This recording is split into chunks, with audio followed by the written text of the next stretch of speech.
آپ صلی اللہ علیہ وسلم نے فرمایا ایک دوسرے کو نصیحت کرنے والا کس قدر خوش نصیب ہے. جامع الترمذی کی روایت ہے عرض علی اول ثلاثۃ يدخلون الجنہ.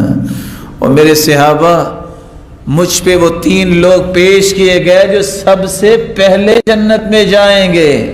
وہ 3 لوگ کون سے تھے؟ الشہید وعبد مملوک احسن عبادت ربه ونصح لسیده وعفیف متعفف ذو غنى او مال. ایسا انسان جس نے رب کی رضا کے لیے دین کی سربلندی کے لیے شہادت کا پیالہ نوش کیا.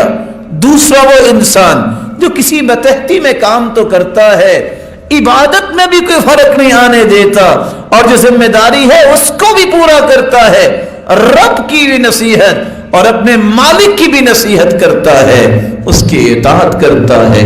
اور تیسرا وہ انسان جس کے پاس مال ہے, مال آ جائے بگاڑ آتا ہے, مال ہے عفیف متعفف ہے, مالدار لیکن پاک دامن ہے اور پاک دامنی اور پاکیزگی کو پسند کرتا ہے.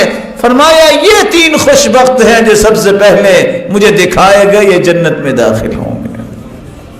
اللہ ذو الجلال سب کو اللہ کی رضا حاصل کرنے کے لیے نصیحت کی توفیق عطا فرمائے.